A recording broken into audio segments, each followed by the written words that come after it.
Hey guys, and welcome to the channel. Today we are looking at something different. We're continuing with our look at the game of BLKOUT, but we're starting a faction focus where in each different video that we post, we're gonna be looking at one of the different forces in the game of BLKOUT. We're gonna be looking at their lore and their background. We're gonna be looking at their play style, the units within each force and kind of what they do, what they specialize in. What are their strengths? What are their weaknesses? How do you want to play them? We're going to be looking at army composition as well, and how do you want to build these forces? What's the best way? What are the best handlers to add? Things of that nature, so that whether you're trying to be thematic or maybe you're trying to be competitive, you can do the best that you can in piloting each of these different forces. Today, we're going to be looking at my personal favorite, and that is Harlow First Reaction Force. So let's go ahead and start with our look at Harlow's background and lore.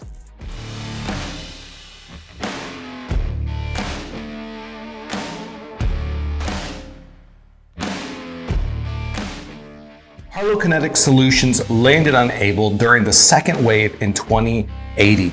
It's a paramilitary organization that specializes in counterinsurgency, which was big for the UN because they needed something to deal with the terrorist threat of Irafel. Now, when the UN consolidates all of their different pieces and contractors into the authority, Harlow then takes over the responsibilities of the peacekeeping that the UN peacekeepers were doing. This is the day-to-day control of the populace. This is making sure that rules and law are obeyed, and they're kind of like the right arm enforcement of the authority. Now, Harlow is a little bit overqualified for this because they are bringing their forces largely recruited from most of Earth's Western Tier 1 armed forces. These are elite soldiers. They have elite training. And on top of that, they have high-level technology and equipment.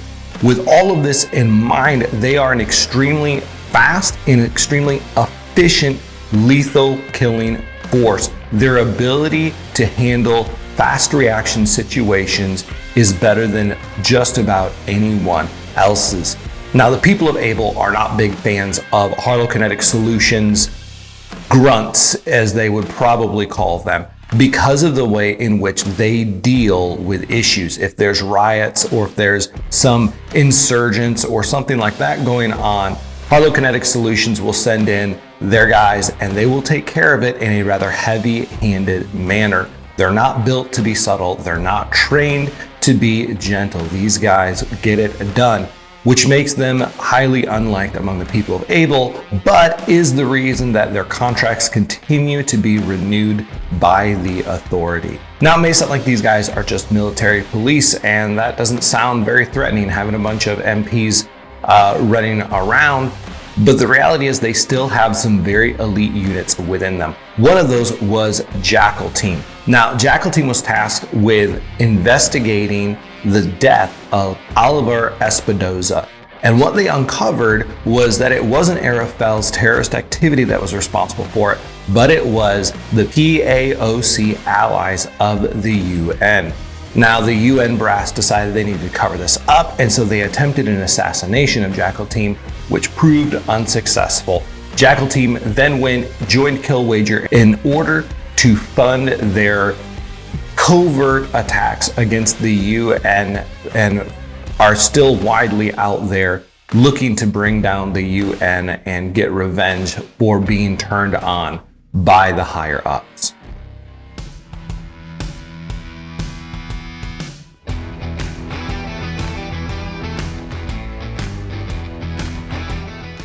Let's go ahead and talk army organization. There are currently 3 units within Harlow First Reaction Force, and we're going to look at each of them. Let's go ahead and start with Assault Team.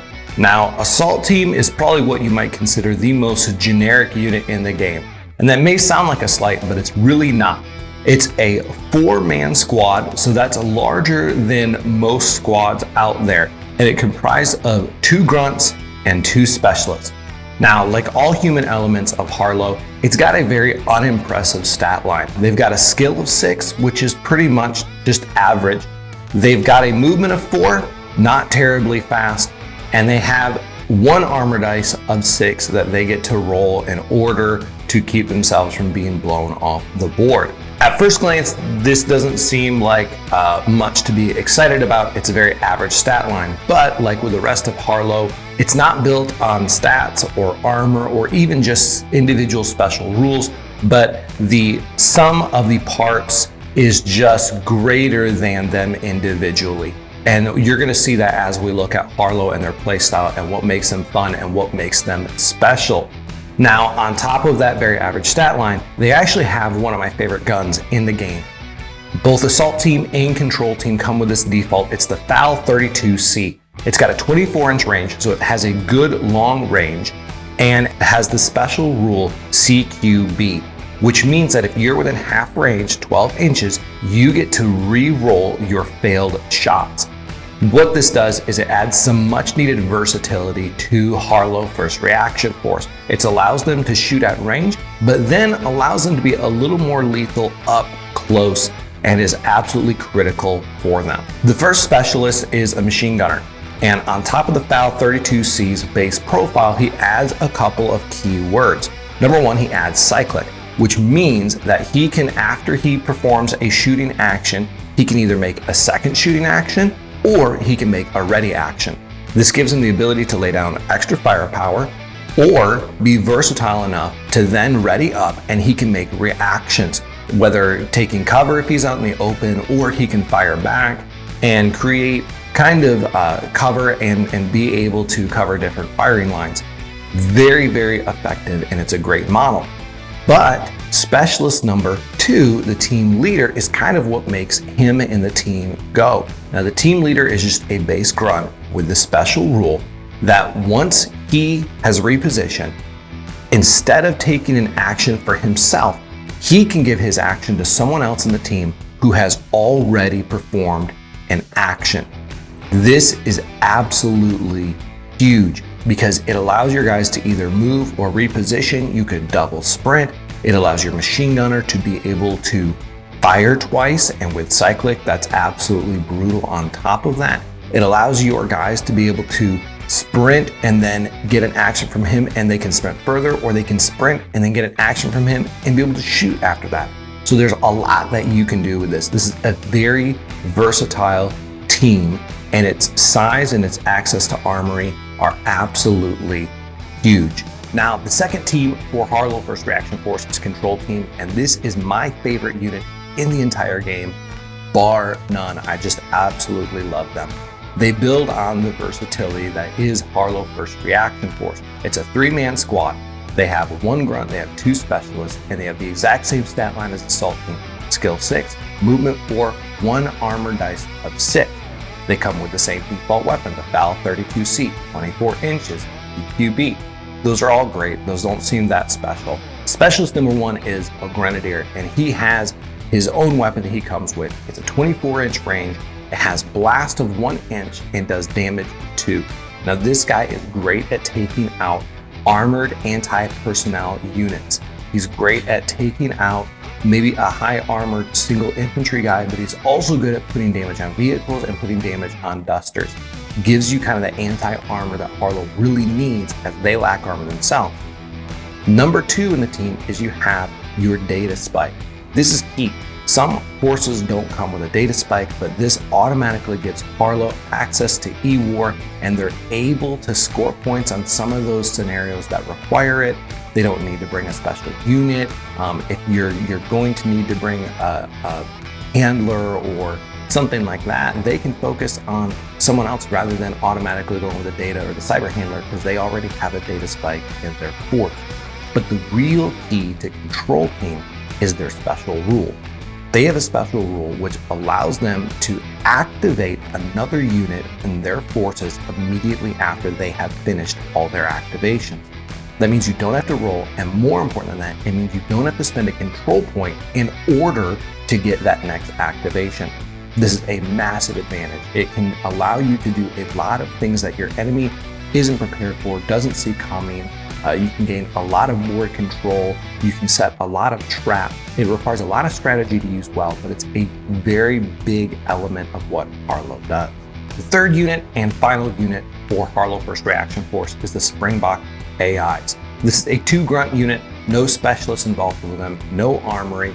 Their stat line's a little bit different. They're still skill 6, but they get movement 6. And instead of a single armor dice of 6, they get 2 armor dice of 6. They also come with a different weapon. It's a bit of an upgrade. It's the FAL 32D.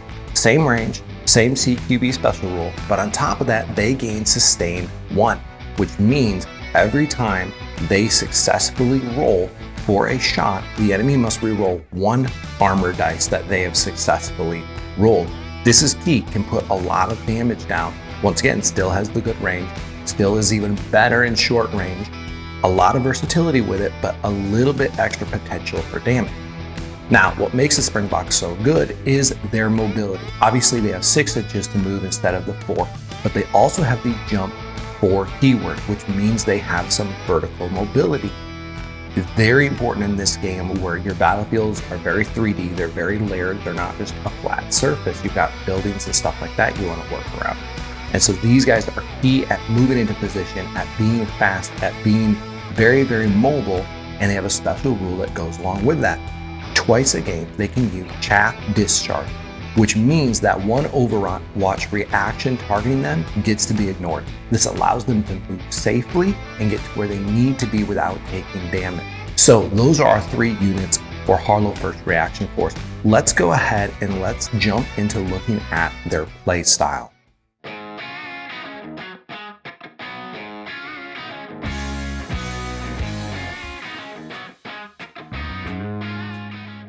At first glance, Harlow First Reaction Force looks underwhelming and doesn't look that special at all.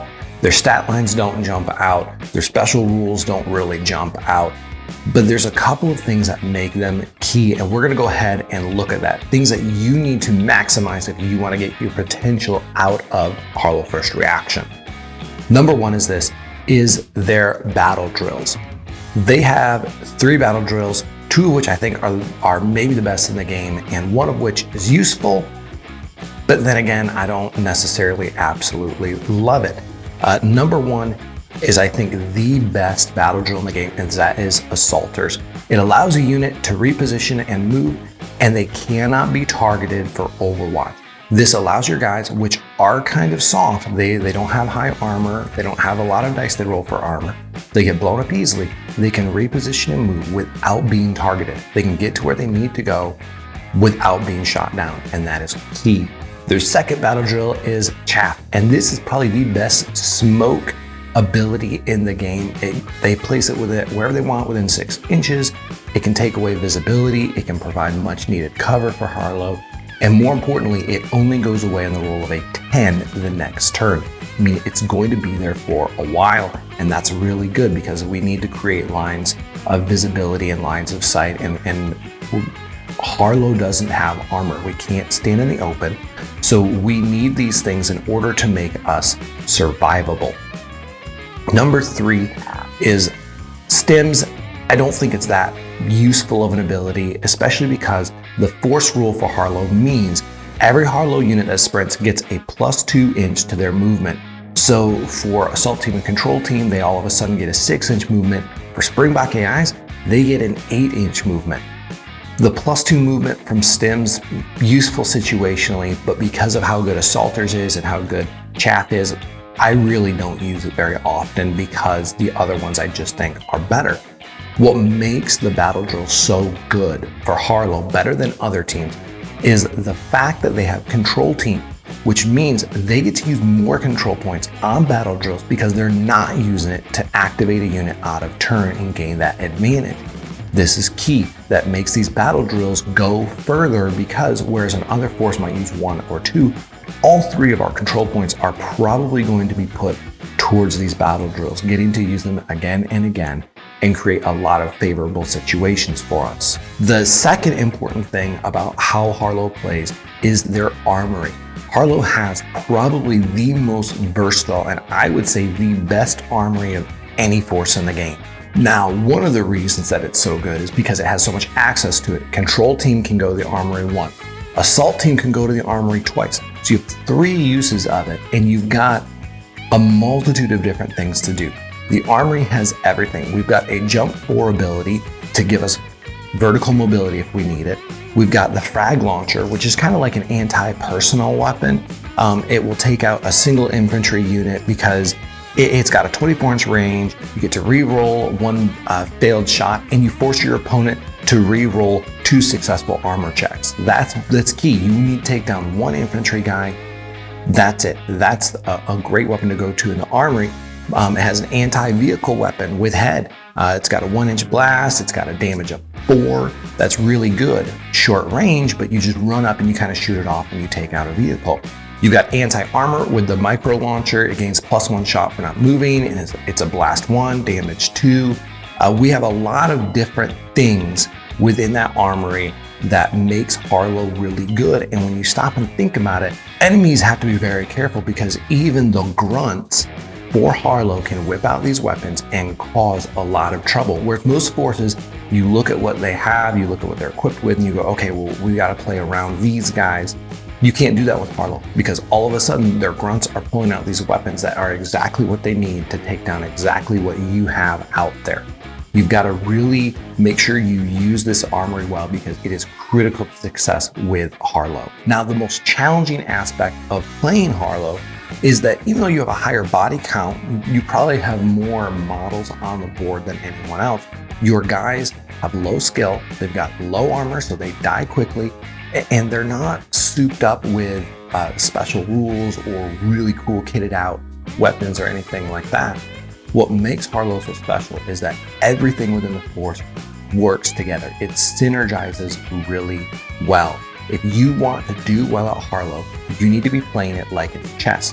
You can't just be thinking, I'm going to put my guys here, I'm going to put my guys there. It needs to be 2 or 3 steps ahead.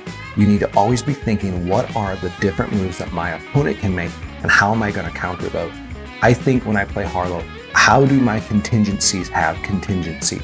What am I going to do if they do this, if they do this? I'm always trying to push my enemy into a trap using Harlow, which they do well because control team can activate another team. They've got these battle drills where your enemy thinks they have lines of fire, but you put down chaff, where you use assaulters and they can't shoot at you. A lot of stuff like that where you need to make sure that you're thinking strategically and you're not just going, oh, I'm going to roll out there and shoot them to bits, because that's just not going to happen with this force.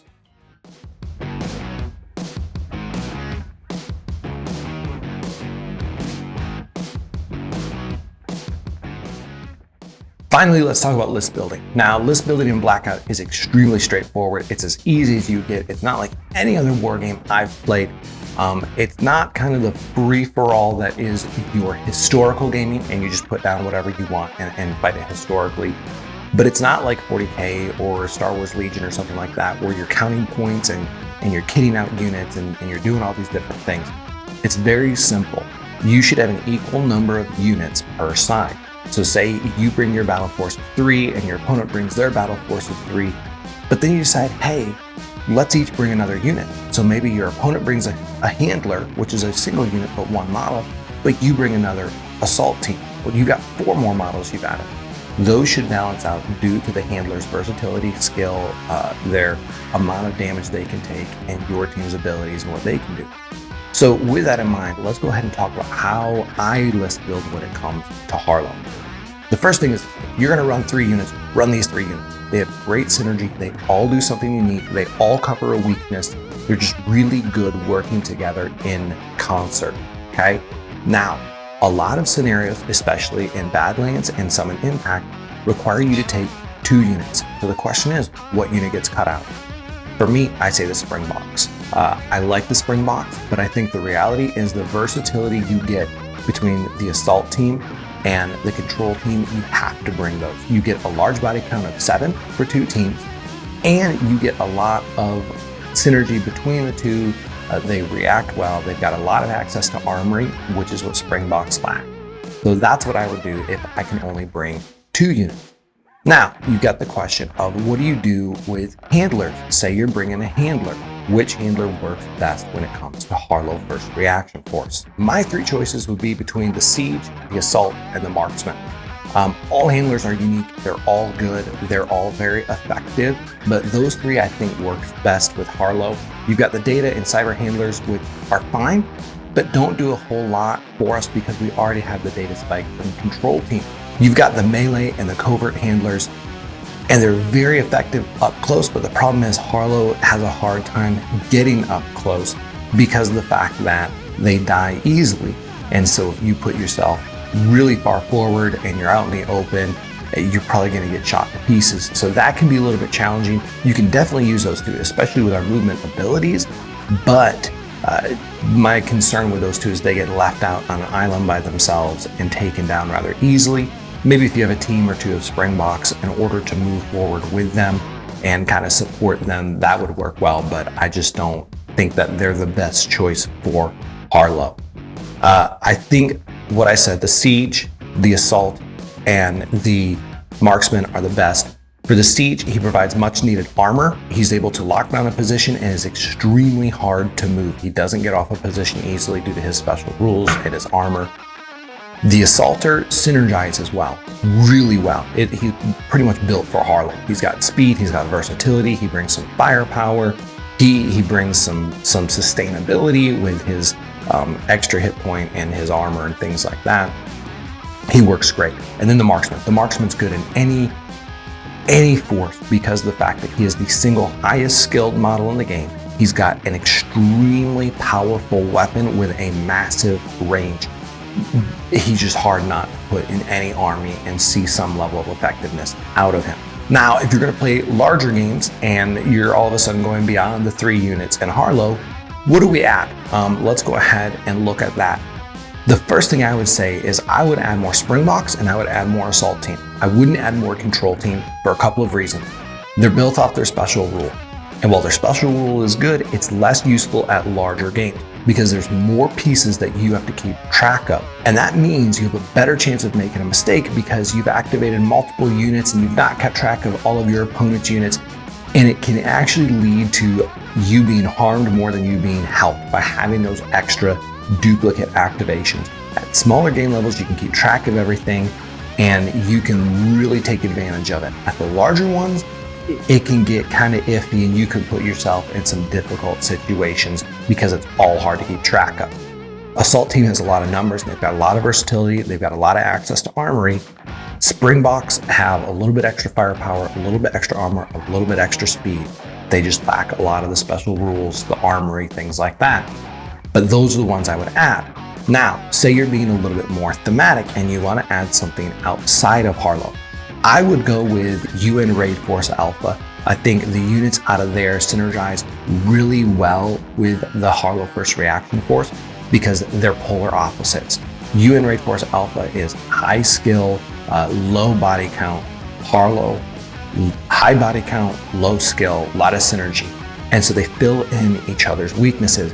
You get the UTG specialists and they've got that high skill firepower that Harlow really needs. And they've got those golems, which, man, those golems are hard to take down. And once again, that's something that Harlow lacks, is something that's hard to take down. I don't see a whole lot of use to Harlow bringing in the UN 3rd Battalion or something like Sazbla because they're, once again, high body counts, low skills, but they lack the synergy, they lack the armory that Harlow has. And so I just don't think that they work as well in Harlow First Reaction Force, even if you're being thematic. Now, maybe if you're just having fun, but from a competitive standpoint, you can always use Bannock because they give you the extra E-War help, another data spike, and that's nice because that way if yours dies, you still have another one. But again, you could get another Control Team, and I think Control Team is probably better than Bannock in my opinion. And so that's where I would go with that. I hope this has been helpful. I hope it's given you an insight into who Harlow is, what they do, how to play them. If you're new, I hope this has helped you answer some questions, and I hope that it's really make you want to jump into BLKOUT because it is such a fun game. If you're more experienced, you've been here, I'd love to hear your thoughts. I'd love to hear where I was wrong, maybe some things that I missed, maybe some things you disagree with. All of that. If you would leave a comment down below, whether you liked it, whether you disagreed with it, things that you would add to it. anything, things you'd like to see in the future. Would love to hear from you. If you drop a like on the video, that would be huge. Most of all, if you have not already, please subscribe to the channel. That would help us out so much in continuing to put out content about Blackout and other games as well. And until next time, I'll catch you guys later.